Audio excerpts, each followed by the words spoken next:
is J-Hawk Scott again, and I'm beginning the process of resealing my tank. I'm going to cut out the silicone in the corners and stuff and reseal it.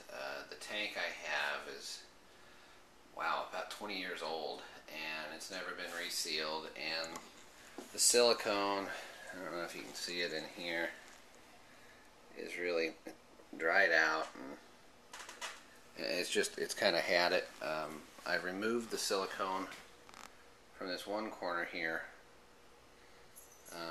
but it's going to take a little while to take all the silicone out. I'm not going to take the silicone out between the panes of glass. This is more in some ways cosmetic than anything else. I've also removed the original overflow boxes that were in there, and I will be putting those back in, but I'll have to silicone those in. I do plan to use a black silicone instead of the clear silicone because I've painted the sides of the tank as well as the back of the tank in black. My canopy covers up the sides, so having black silicone will make that, all the overflow boxes and all that stuff, blend in a lot better, and you shouldn't notice the silicone where the silicone is at compared to just the side of the glass that's black. So this is, like I said, this is going to be kind of the first video of this whole process. I have also noticed that part of the things that I plan to do is I plan to take and put the overflow or the bulkheads in, but I don't know if you can see that, but I have to get a better light in a later video. But I've got some cracks, not some cracks in the glass, but I think when they originally cut the holes in the bulkhead, for the bulkheads, the glass around the holes isn't flat. There are some chips back there. Maybe you can see it better this way. And I always wondered why in the world I could never seem to get my overflows to seal the first time, and I'd always have to go back and use a bunch of silicone and stuff like that. But now I understand why. I would replace the bulkheads and they'd have new seals and stuff, but the rubber gasket wasn't going to fully seal the top of the glass. So when I put in the bulkheads, I am going to go ahead and put silicone around the outside of the bulkheads to make sure that I really get them sealed, and so they don't leak around the bulkhead. So I'll show you how I do that as well. But this will probably be the first of a couple of videos on this. But so I'm going to go ahead and remove the silicone, and after that's done, I'll come back and I'll show you how it looks and what I did to get all the silicone out. So, hi, this is J-Hawk Scott. This is part 2 of my resealing my fish tank. And what I've done from part 1 is I've basically cut out all the silicone that was in the tank. And after watching a bunch of videos on YouTube, I got the impression that this would take, an hour or so. And it really has it's taken me a week really to kind of get to this point, part because of schedule, just not having a lot of time. But the part of it is it is more time consuming, and it's hard on your fingers to do. So your fingers start hurting,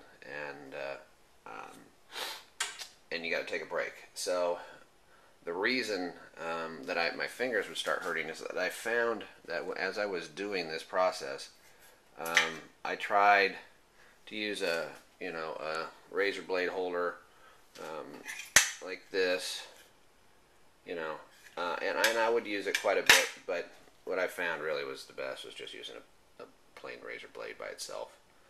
That one's kind of rusted out, but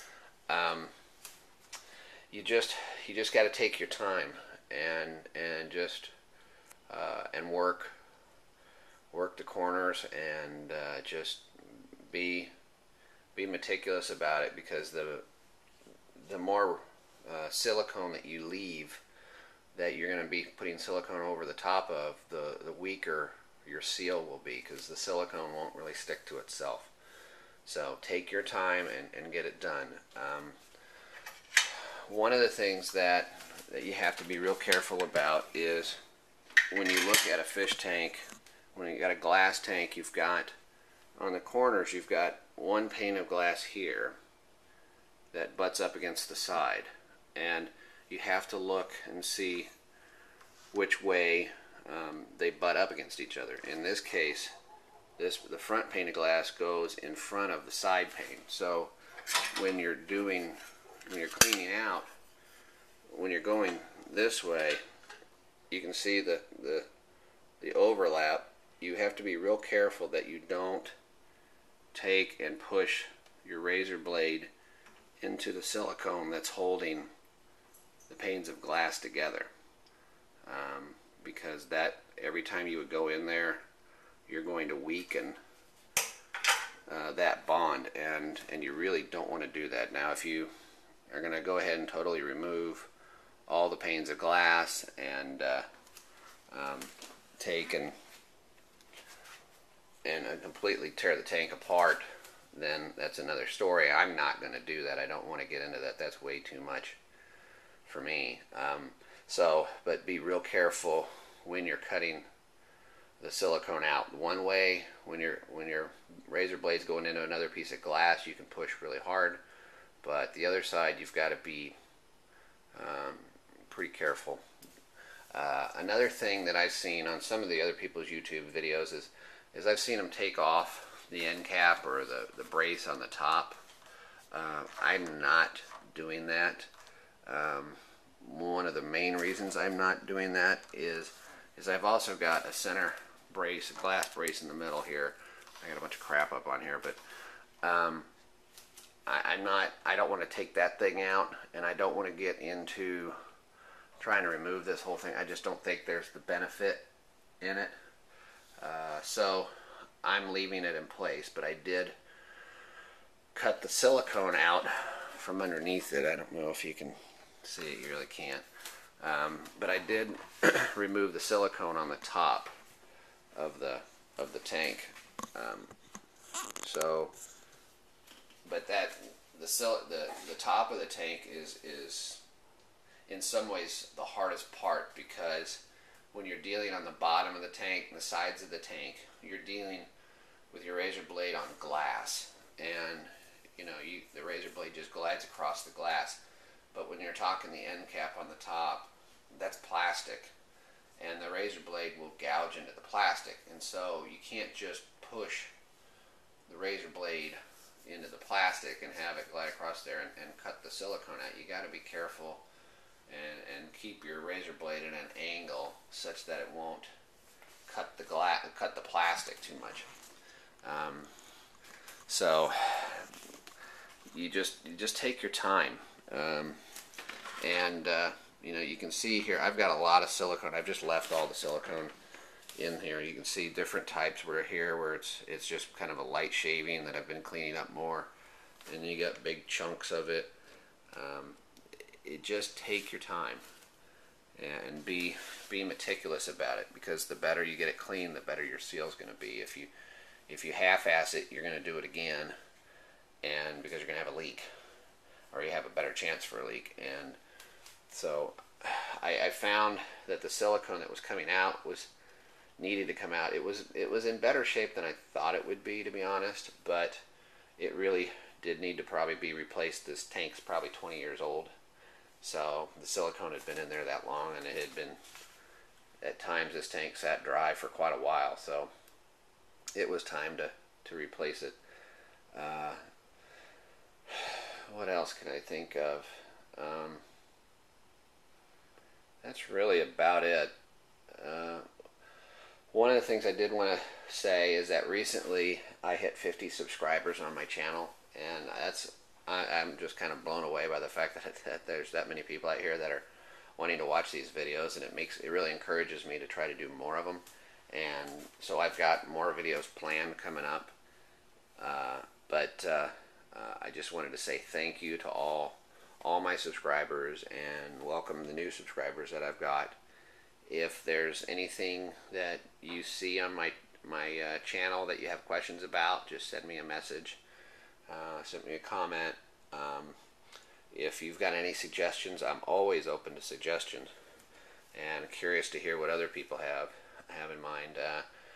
So please feel free to send me any suggestions and give me any comments that you got. And I just wanted to say thank you again for everybody's input on this process. And like I said, hopefully I'll have some pretty cool videos coming up here.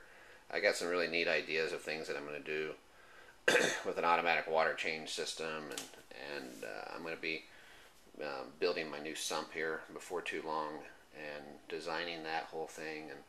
And I've got an apex system that I'm going to put into this thing that's going to be pretty substantial. That's going to take a long time to build out and a lot of programming. But I'm just taking my time, and I'm trying to do it right. So anyways, that's all I got for now. And the next video on this, I'll be talking about the rubbing alcohol and getting the tank prepared for the new silicone, and talking about putting the corner overflows back in and all that stuff. So again, any comments, rate, please subscribe, and we'll talk to you on the next video. Thanks.